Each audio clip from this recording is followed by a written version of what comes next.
जाति जनगणना पर सांसद पप्पू यादव ने एनडीटीवी से खास बात की है। पप्पू यादव ने कहा कि जैसे हिंदू की बात करके कांग्रेस कुछ नहीं कर सकती, वैसे ही नरेंद्र मोदी जी ओबीसी ईबीसी की बात करके बीजेपी का भला नहीं कर सकते। सरकार ने कहा है कि जाति जनगणना की जाएगी इस बार, और इसके क्या इम्प्लीकेशन होने वाले हैं खासकर बिहार में और बाकी देश की राजनीति में। बातचीत करने के लिए हमारे साथ सांसद पप्पू यादव जी हैं। पप्पू जी, पूरा देश इंतजार कर रहा था पहलगाम पे कुछ होगा, कुछ सरकार की तरफ एकाएक ये जाति जनगणना वाली बात। नया सर्जिकल स्ट्राइक तो हुआ। पहले तो हुआ नहीं सर्जिकल स्ट्राइक, ना कोई दबाव था ना कोई जोर था। राहुल गांधी जी किस जात के लोग हैं पूछ रहे थे। जितने भी बीजेपी अंधभक्त हैं, कभी मियाँ जी का जात बना देते हैं हम लोगों को, कभी डोम का, कभी राम का, कभी चमार का, तो हमेशा तो गाली ही सुने। तो आपको आप और इसके बारे में कहा जा रहा है बिहार को मद्देनजर किया गया है। बात बताओ, बिहार के चुनाव को आप क्या बोलते हैं? सर, मैं बाबा आपसे एक बात कह रहा हूं, हमें एक बात बताओ, बीजेपी और आरएसएस जाति जनगणना के खिलाफ। हम कहते हैं एक राष्ट्र एक हिंदुस्तान, वही नहीं कहता एक मानवतावाद। सनातन की बात नहीं करता, वो बात करता है। आप हमको एक बात बताइए, ये जो अंधभक्त लोग हैं राहुल गांधी को गाली दे रहे थे, ये जाति पर व्यवस्था थोपना चाह रहे हैं।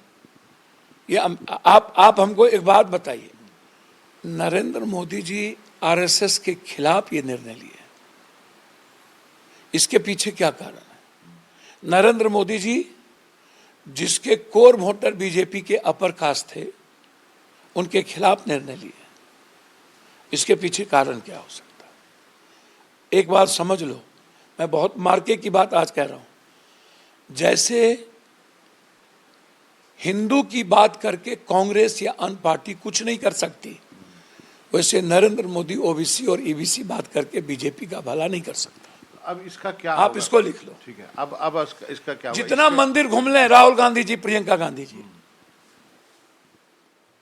भैया वो आस्था की चीज है, वो घूमेंगे, वो उनकी संस्कार में है। मंदिर हमें जाना है, लेकिन हम हिंदूवादी पार्टी जो सनातन को नहीं मानती है, आप उसके एजेंडे को लेकर के आप कुछ नहीं कर सकते। वैसे यह एजेंडा हमारे पूर्वजों का था। यह एजेंडा सीताराम केसरी कांग्रेस के जमाने से लेकर शरद यादव, रामविलास पासवान, मुलायम सिंह, जेपी, लोहिया, शहीद सूरज नारायण सिंह, राजकवि दिनकर, विद्यापति कवि, लालू यादव, तो ये कांग्रेस का आज का एजेंडा नहीं है। कांग्रेस के तो एजेंडा में फ्लिप फ्लॉप भी है, लेकिन मुझे ये बताइए इसकी अगली परिणति क्या देखते हैं? क्या आपको लगता है कि इससे काम नहीं चलेगा? आरक्षण की सीलिंग बढ़ानी होगी 50-20 से? देखिए, एक बात समझिए, आप एक काम करिए, अब ये लोग चालाकी क्या कर रहे हैं, दलित की लड़कियों से शादी करके वो सीट पप्पू यादव के घर में शादी हो रही, तो मेरा बेटा कौन होगा? दलित नहीं। तो फिर हम दलित की शादी करके दलितों को टिकट दे रहे हैं, काहे? तो आप वो सीट भी छीन रहे हैं। तो आप जितना ईबीसी सीट है उसको आप घोषणा कर दो, और जिसकी जितनी जनसंख्या भागीदारी के साथ आरक्षण कर दो। कहाँ पे? विधानसभा में और लोकसभा में? जी तो जी चाहते हैं कि ओबीसी का इस देश में होना चाहिए, जो अभी इस देश SC के लिए। जी, इस देश में प्राइम मिनिस्टर कौन होगा तय कर लो। जिसकी जितनी जनसंख्या, याद कीजिए, पिछड़ा पावे 100 में 60, जगदेव बाबू का वो नारा याद कीजिए, अब की बारी कादों में, गोरी कलाई भादों में। मारते मारते मार दिया। कौन मारा? एक ये आरक्षण कहां से आई? कर्पूरी की मां भी आई।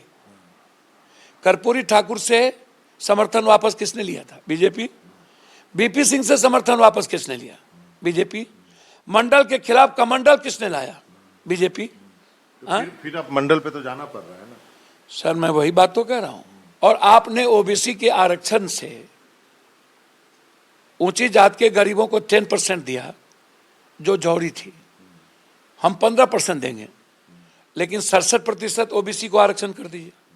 हम ऊंची जात को मैं वादा करता हूं आऊंगा तो 15%, लेकिन ओबीसी ईबीसी को 67 कर दीजिए, 70 कर दीजिए, या हिंदुस्तान में जिसकी जितनी जनसंख्या उसकी उसको कर दीजिए। उसके लिए तो आपको 9 शेड्यूल में करना पड़ेगा ना परिवर्तन। भैया जब आप वक्फ के लिए बाप बाप करते हो, अन्य चीजों के लिए बाप बाप करते हो, तो ये देश के 90% लोगों के लिए 9 शेड्यूल में लाने में क्या दिक्कत है? इसको क्या इस निर्णय का बिहार चुनाव पे कोई असर नहीं, इसका पूरा असर राहुल गांधी जी, जिसको लगातार गाली दिया गया, जिसको ट्रोल किया गया, और आज जाति जनगणना का निर्णय सभी चैनल से आउट है, चर्चा का विषय नहीं है, ये सोशल मीडिया पर है। नहीं, कहा तो ये भी जा रहा है कि मुद्दा खत्म हो गया, जो मुद्दा उठा रहे थे राहुल गांधी वो मुद्दा खत्म। अच्छा, हमको तो एक बात समझ में नहीं आया, राहुल गांधी जी ने तो 43% आरक्षण की बात की है, दे दिया तेलंगाना में, और राहुल गांधी जी ने बिहार के जाति जनगणना के तरीके को खारिज किया है।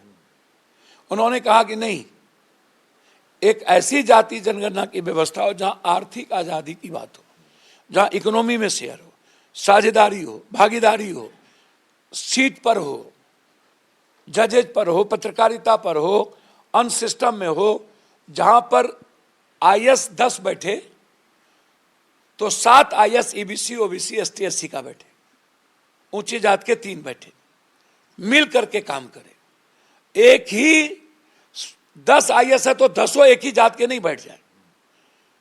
पत्रकार हैं तो विवेचना और उसके लिए तो आईएएस बनना पड़ेगा ना भैया। एक बात समझिए ना, आईएएस है ना, आईएएस है, आप उसको लाते नहीं हो।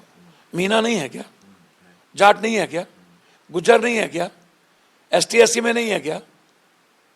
अभी सबसे ज्यादा उत्तर प्रदेश में यादव सिपाही नहीं बने क्या?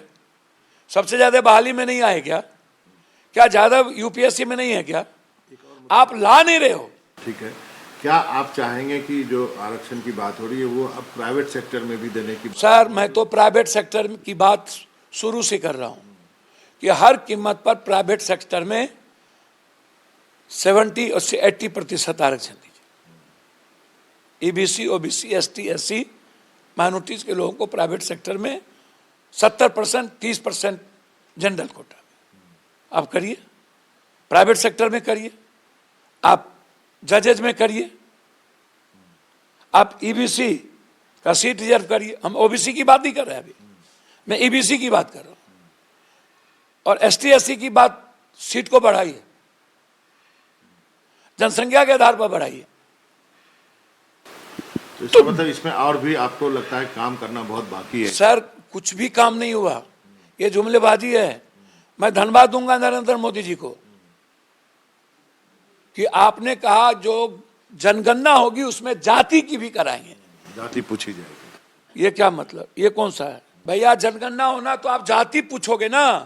राहुल गांधी कहते हैं जाति पूछना नहीं है, कौन जाति कितने गरीब है, कितना एजुकेशन में कमजोर है, किनको नौकरी नहीं मिली, किनको भागीदारी नहीं मिला, किनको राज, उसको आप लाओ। वो डाटा तो आएगा, अभी तक ऐसे डाटे हैं लेकिन रिलीज नहीं किए गए। भैया वही बात तो मैं भी कर रहा हूं। तो बीजेपी गणेश भगवान को दूध पिला देता है, ये तो क्या झूठ। देखिए, बीजेपी का नाम है झूठा पार्टी।